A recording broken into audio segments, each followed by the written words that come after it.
So with this, our first speakers are from Montgomery and Fitch Associates. They advertise and design brand logos.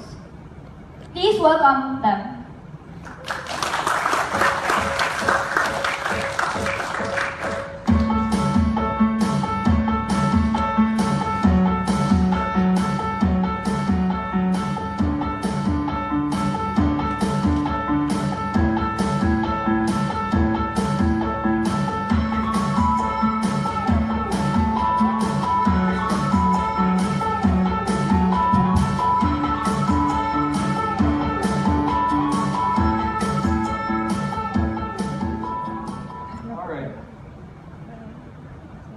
So hi, how are you doing this fine morning? Pretty good? Have you had your coffee or something? They say there's never a good time to have a coffee, and in the morning everyone's sleepy, before lunch everyone's hungry, after lunch everyone's sleepy again, it's just 8, and then towards the end everyone wants to go home. So I hope you could learn something, in the next couple of minutes. Allow me to introduce myself. My name is Luis Arcangel. And apparently, according to my profile, I'm the full-time fun guy who runs Montgomery Fitch Associates. We are a creative agency that we're based in Ortigas. It's an agency that I founded in New York in 2007. And then we opened the Manila office in 2011, and we have been operating ever since. So we are what you would call a 360-degree communications agency. And, our affinity with millennials, which pretty much comprises a majority of the audience right now, is pretty well documented. A quick fact is that 100% of the people who work at Montgomery Fitch are millennials. The median age of our designers, our strategists, our account managers is around 22 to 23 years old. So maybe we'll get to work together sometime, right? A little bit more about me, and I'm not a designer, not by any stretch of the imagination, but I do know great work when I see one, and it's helped us a good deal, throughout our journey. So, but this talk's not about me, it's not about Fitch, it's actually about you guys, It's, as far as I'm concerned, nearly everyone in this room is well-versed, or is going to be well-versed in the fine art of industrial design. Whatever the heck it is you guys actually do, right? And I didn't really know what you guys did to the point that I had to look it up. And it sounds pretty fancy. Good luck with that. Sounds like you guys will be making a fairly good career for yourselves. But seriously, as you progress, as you move forward with your academic life and your careers, there's no doubt in my mind that you guys will be making a very direct and visceral impact on society, art, and commerce. That's exactly what you guys are going to do. My question is, what exactly goes into your work anyway? What goes behind your work? Is it, do you get by, with the things you create and fabricate on sheer talent alone? Is it something you learn in school, perhaps? Is it something you learn in some random YouTube tutorial? The kind of thing that jumps from one thing to another? I don't know. As far as I'm concerned, all of you guys here are budding designers, you're budding creators, you represent the future of your craft, right? So everyone here is very, very important, Every single one of you here represent the future of where we're actually going with this. And one day soon, all of you will be towing the fine line between what I call art and commerce. What do we mean by that? Obviously you'll try to make a career, you try to make some money, you want to make a good living out of it. But you see, you want to do that without compromising your creativity at its purest form, at the height of your creative power as you guys get better and better each and every single year as you're working on your craft. There are two kinds of artists, and in all my years of working in this industry, if you're to the left, you're the brooding artist type, it makes it pretty much impossible to work with. And I work with a lot of supremely talented designers and artists over the past couple of years, and if you have that like a bad tube, they'll probably get you fired. You don't want that, right? Now, if you go on to the right, you're a little more conservative. You are essentially subjugating your creative power to the whims of corporate overlords like this. Essentially, you're going to sell out. You're going to sell out. You're going to sell out your talent. In exchange for cookie cutter work just to get a paycheck. You don't want to do that either, right? We're hearing that about you guys are the future. You're the guys that they're gonna, change humanity one day. We don't want to do that. All for just for money. It's just money, right? So, and everyone knows this. Your art is a reflection of your soul. What you do, what you produce, what you fabricate, whatever comes out of your brilliant mind is a reflection of who you are. And you want to build a career without compromising that, without compromising who you are as an artist. You don't want to go there, right? So, according to Real Talk Gorilla, I guess the rhetorical question that I want to throw to you guys is that at this point, what are you guys? Are you juniors? Are you seniors? What are you guys? I do not understand anything, but let's assume that in a couple of years, you guys will be out there. You'll be repping your schools. You'll be beating the world. All right. So my question to you guys is, what exactly do you want to do with your life? You see, when we come into university, the moment we start studying, we're brought into this cycle. It's like it's a box. It's an assembly line of steps that we have to take in order to be quantified by society as successful. And then you have to question exactly, what is success in your eyes? Is it getting a nice fat monthly paycheck, or is it coming up with an idea that could change the world? Right? So those are the hard questions that you guys have to ask yourselves. Okay, so what exactly happens in the cycle? All right, you go to school, you go to middle school, high school, and then if you go here to CSB, I just saw this on the site, you would have spent 11 trimesters of studying. I'm a LaSalle guy, by the way, from across the street, so yeah, I sort of feel like, keep it within the family. So you would have spent 11 trimesters in the program if you took it here, if you did not feel anything, diba? And not counting the sleepless nights, the blood, sweat, and tears. Like even just mounting this event, I could just imagine the logistical effort that you guys put into this. So kudos to the organizing team. You did a great job. Okay, so you went to school. You ran through the whole thing. Now what comes next? You do the whole job interview thing. You do the job interview, so you put your best foot forward. You get a job. You earn money.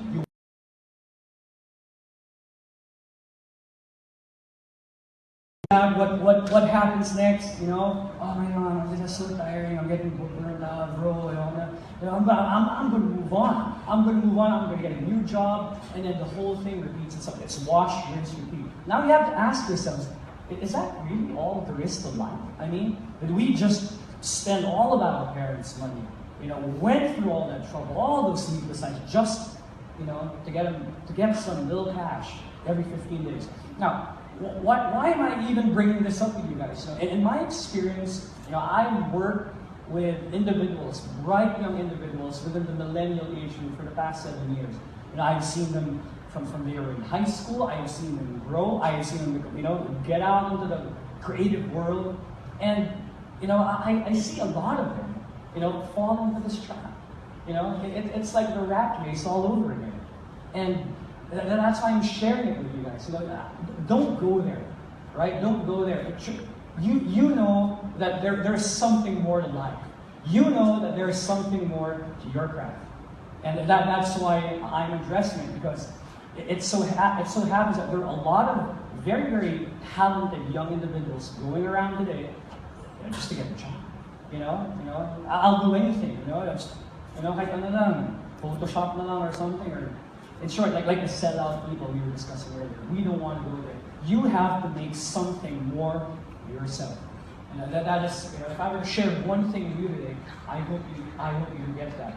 Now, being millennials doesn't make it easier. There is somewhat of a weird perception of your reference group moving forward. I have had a lot of private conversations, which I'm sharing with you, with hiring managers, CEOs of other companies. And for some reason, guys, I don't know. Is it just the media? Is it the way that this generation is portrayed? And everyone seems to have a hot take on everything, right? Everyone seems to have this skewed view of millennials, of something that they are not familiar with. And that's the reason that like infographics like these come out. short videos like these come out also. And humor me, this is just a minute. Let's see, I don't know how it works. We need a breakdown. It's a B2B company that provides cloud storage for Fortune 500 companies. Chet, what did the market research turn up? What? Oh, I Googled them, but the results were weird. You didn't use the market research database that we spend thousands of dollars a month on, and that you were specifically trained to use. I quit. This job is different than I thought it would be. Stop. Does this situation look familiar? A new type of worker has entered the workforce. They're called millennials, and they're terrible. Today, I'm going to teach you all about this new breed of worker, so you can avoid misunderstandings in which you feel the need to fire them immediately.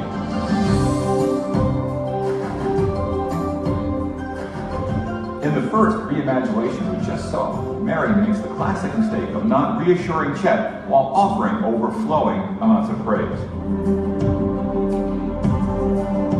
Chet, you were so smart to use Google. That's the perfect way to start the research. You're so smart. Great job. I'm going to leave it there. It's actually pretty funny video, but honestly, it's comedy. It's parody, but you'll be surprised, especially here in the all-conservative Philippines, that a lot of hiring managers are looking at you guys very, very warily. You're coming in, and there's a certain set of perception fueled by popular media, to the point that these analysts, these psychologists, these psychos apparently know you better than you know yourselves. What's the hot take? You guys apparently are lazy, entitled narcissists. Apparently you guys love your luxury. You blow your paycheck on just the next random luxury item. You have bad manners, contempt for authority. You don't really respect the rules in the workplace. You have trouble making decisions. You'd rather hide in the Himalayas than climb the corporate ladder. You guys are uncoachable. You're untrainable. I have heard it all, really. And what else? If you're a basketball fan, the owner of the Phoenix Suns attributes all of the mistakes of his team. That guy, apparently millennials have trouble dealing with setbacks. I find that crazy. That's crazy, Something goes wrong with a company, just blame the millennial. Blame the millennial dude. It's his fault, And I always tell people that, you guys speak very, very strongly, but you have to remember, you're the generation that raised them, right? But not, there are a lot of positive feedback on what you guys do also, on what this generation is capable of, And imagine, even Time Magazine chimed in. Apparently, this is called Generation Me, right? Because of these perceptions that I want you guys, and when you go out there, you have to dispel them, because I know firsthand, it's not true. I've gone on record to state that the success of my company would have never happened.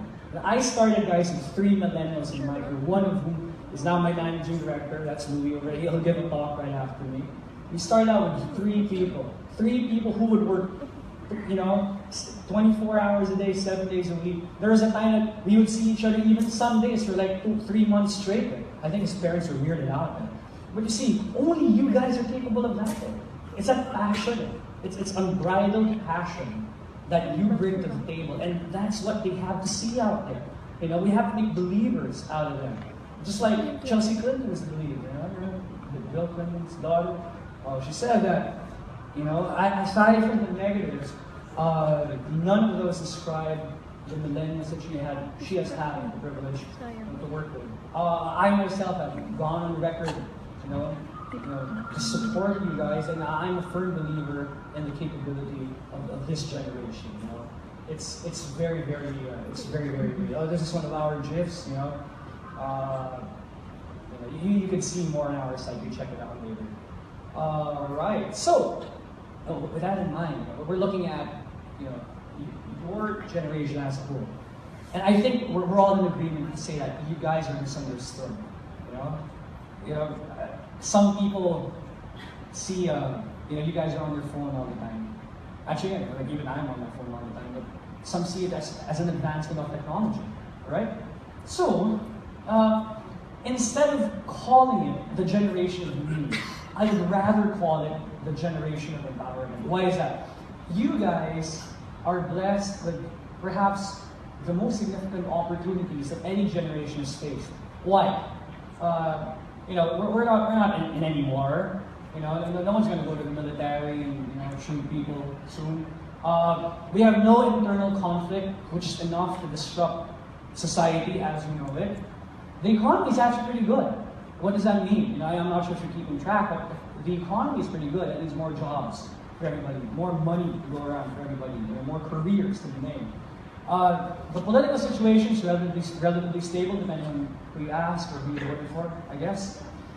And according to a wise lady once said that, she believes that the children are the future, and if we teach them well and let them lead the way, everything will turn out right. And today those children are all grown up. So this is you guys, and your time is now to make something of that fantastic opportunity. To break the cycle of negativity that pervades this country. Our country is a deeply cynical country. Crab mentality is such a hallmark of what we do. Unbelievable, right? And just going through the threads in the election, I nearly lost my mind. I had a friend, and I just commented in a joking manner on his thread during the elections, and I got trolled by like 10 people. I don't even know what I said. It's crazy. We have to move past that, right? And everyone talks about changing the world. I saw it in the wonderfully made video earlier, everyone talks about changing the world, but you actually have to put in the work to actually change the world. You have to be willing to make the hard choices. You have to be willing to put yourself out there and do what's necessary, to be the change that everyone demands so much, right? I mean, it's fun to say online, oh, I wish it's like this, but what are we doing about it? What are you doing about it? And that's, if everyone has that kind of mindset moving forward, regardless of your industry, regardless of your career, things will turn out right. According to the Takeaway Gorilla, I told you guys I'll make this a very quick talk. We are from essentially different segments. We're from different industries. Obviously we're the creative services and advertising and media. But the creative process remains the same. If I could share with you guys one thing that you guys can take back on, something that could maybe spark something in you, maybe something to ignite conversation with your friends, then my job is done. Okay. It says here, let's dare to be great. It's better to dare to be great and risk spectacular failure, rather than just playing it safe and having an average, mediocre life. You guys are creatives. You guys are artists, right? You want to put yourself out there, right? Try to get out of the box that they are putting you in, right? Look at yourself in the mirror. What do I want to be? What do I want to do with my life? That's what you were talking about earlier, right? Well, I just want to be a so-so designer, doing run-of-the-mill work, I get a paycheck, I said I live out my life. Or you want to make something that truly impacts society, something that would leave your mark. We talk about all these grand designs, but you'll be surprised that the most fantastic ideas in the world just start out with will and determination. That's actually the best ingredient for it. What else could I share with you? You have to realize that failure is part of your success. It's so ironic because of how we think or how we're raised, how we're trained to think. We try to take the safe route and we try to run away from failure as much as possible. When in fact, it's that failure that will forge you into the fire. It's that failure that will mold you into that successful person, that successful designer, that successful artist that you will be. All right? There's no such thing as an overnight success. Everyone puts in their work, and so should you. So do not shy from it. Something goes wrong, it didn't work out. Go back on your horse and go back at it again. And that's how you hone your craft. All right? What we, for instance, like what we do right now, is essentially the sum of all parts of all the failures, all the experiences that we have been going through for the past 5 years here in Manila. And I would want you to adopt that similar mindset. as well. Speaking of failure, you guys know this guy? Right? Everyone knows this guy. Everyone knows Colonel Sanders. And I'm pretty sure you guys are familiar with the story. The story was, okay, he retired at the age of 65, so he had some money. He wanted to do something with his life. So he went around the US.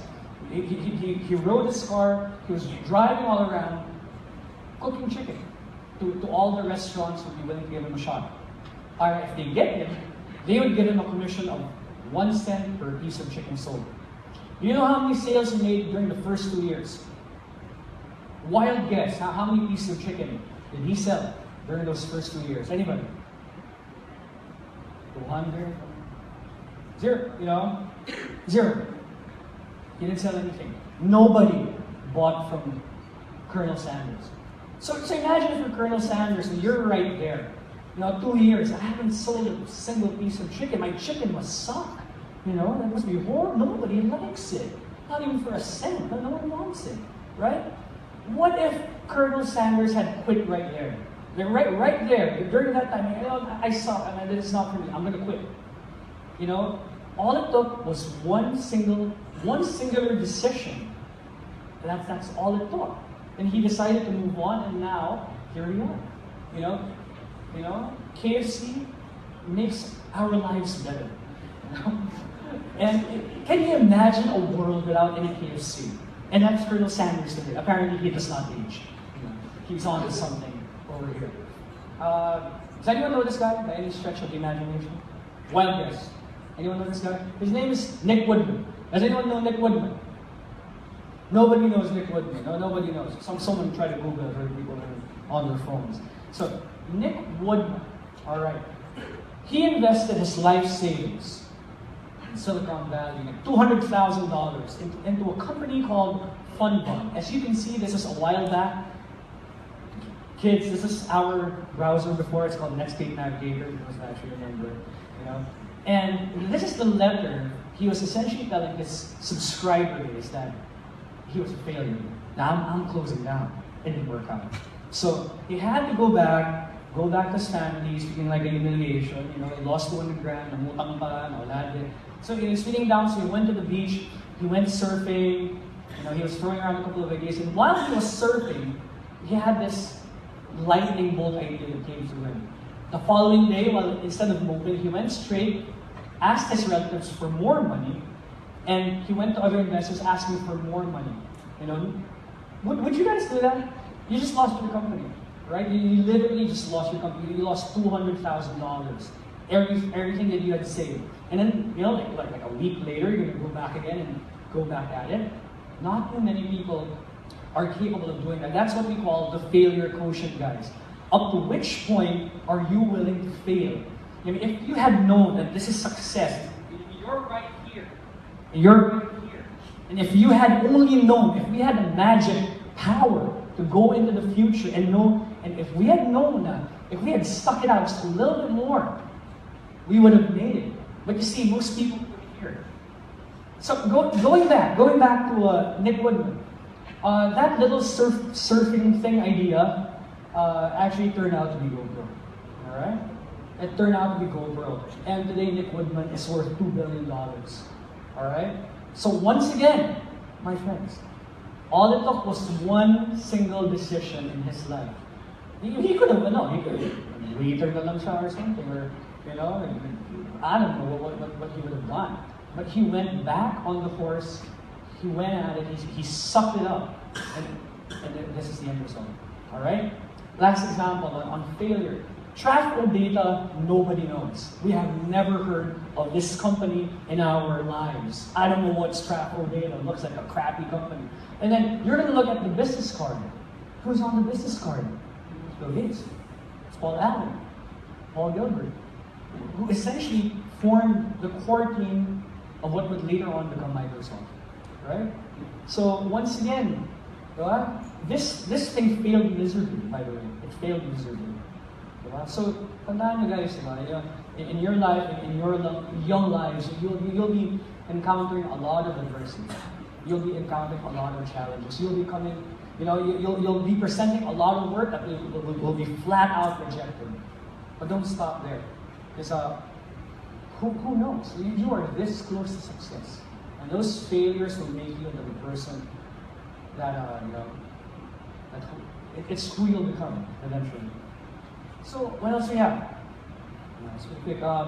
You are at your happiest when you are creating.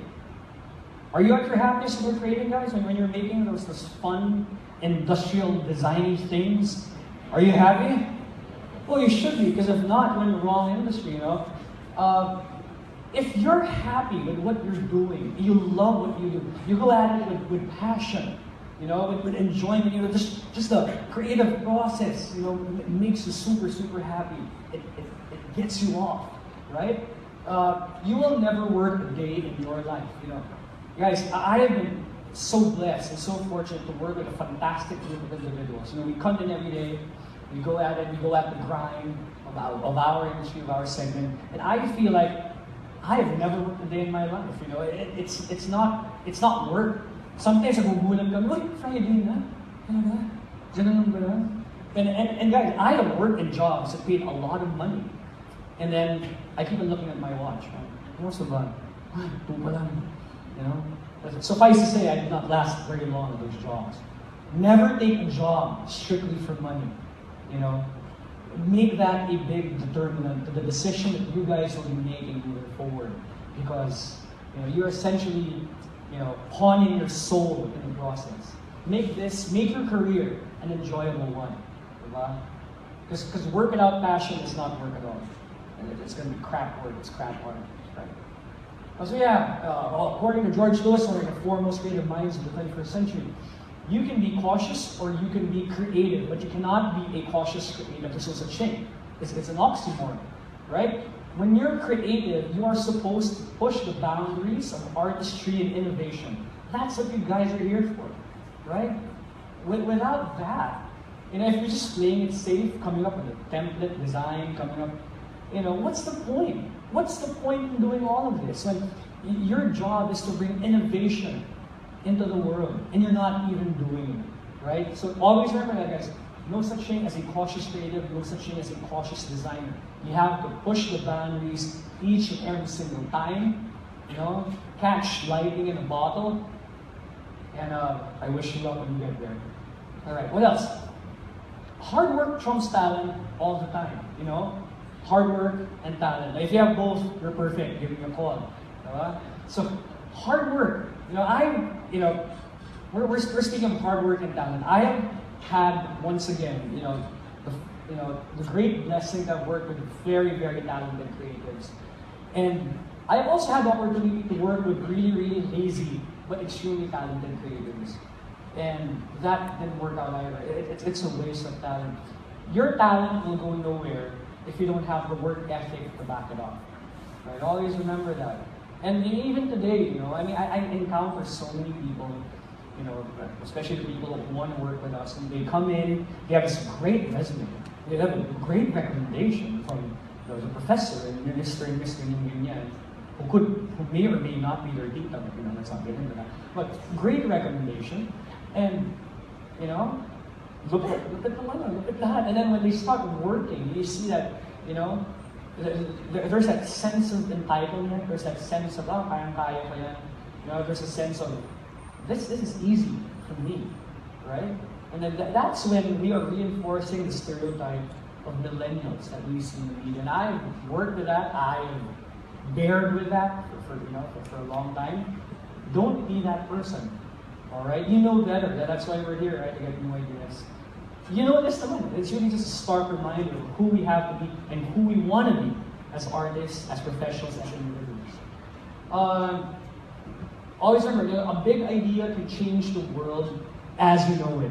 Do not take for granted those little scribbles that you have on your tissue paper, you know, those little designs na, you know, pinapatun sa mga friends do and everything.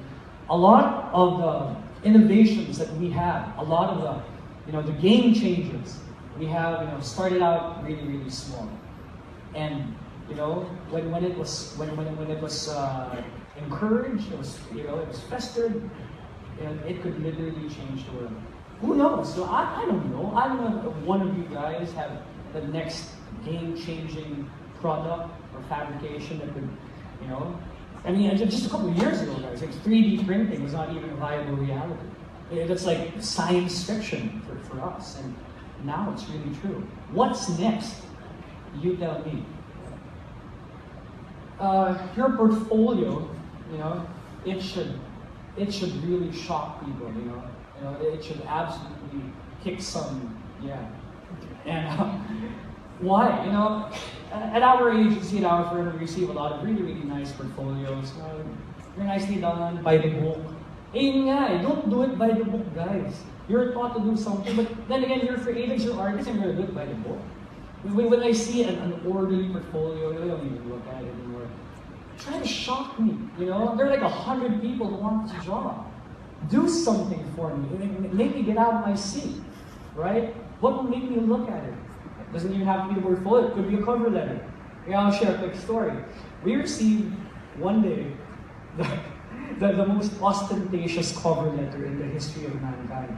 You know, it was headlined "RE from your dream art director" in all caps, and the guy was on a roll. He was like, "I'll be the best decision you'll ever make. You know, when you look at my designs, you wouldn't be able to sleep. You know, when you see me, when you see my designs, you will exchange me for your girlfriend," and things like that. You know, it's crazy. Along with a couple of things that are not safe for work, and I really can't share it. But we were reading it, and you know, that was a lazy afternoon. I was pretty sleepy. What the heck, man? I thought the guy was on crack or something. So it was a highly competitive position because it was for our senior art director position. So we gave the guy a shot. We're expecting a rock star to come in. We're expecting, like, you know, like, aspiring in. He walks in. Hey, hi, sir. Oh, bro, ikaw si, ano, diba? Miguel Valdez, right? Yes, sir. Okay naman. Okay ka lang? Oh, sir, okay lang. If that guy had walked, so I was like, is this the same guy? Really? But his portfolio was wonderful. I could do magic. But you see, when we have even, you know, guys, we receive like 50 portfolios a day for people who want to work with us. If we had just looked at this folio down, we probably would have glossed over it, you know? But that guy took a risk. He took a chance. He put himself out there. He did not hesitate to put himself out there. You know, it's probably like some repressed personality or something, I don't know. But, you know, cut to the chase, that guy is now our most successful creative. He heads our creative team right now. All because of that one letter that changed everything. If he had walked in, he probably would have been more than like, who do that, right? But he took a chance. He put himself out there, and now he's leading our creative team. It's just a fun anecdote we want to share, chronicle. So we're going to show this back when we go to the office. Last couple, a trend is always a trap. You know, okay, so you have a project, you're doing something. Ano ba mga ganyan? Ay, ano ba yung peg, bro? Anong peg natin dyan? Anong benchmark natin dyan? You see, from that alone, the creative process is already flawed. Diba? You're artists, diba? Or whatever, what we're doing is a craft. And when you approach a craft, you look at it as if it were a blank canvas. We don't put a stick a template in there, no? Sana okay, gusto ko yung tutulad nito. We don't do that. You guys, you know, it's your responsibility to see the process through. Come up with something original. That's what you went to school for. That's what you did your training for. And that's how you're going to change the world. You know, if someone says, "Oh, I wanted to go this direction," you know, we're probably going to say, "You know what? That's probably the wrong direction. The opposite direction is probably even better." All right. So never fall into the trend trap. It's practically tyrannical, as some people would say. And last but not least, you know, never ever forget, guys, that you are the hero of your own story. You are responsible for every single decision that you make as individuals, as professionals, you know, and you dictate where it goes. Never forget that. You know, I've met some people who view themselves as practically supporting characters in their own story, who's living life by. Don't be that guy or girl, right? You're the hero of your own story. You dictate your own destiny. You have absolute and full control of whatever you do.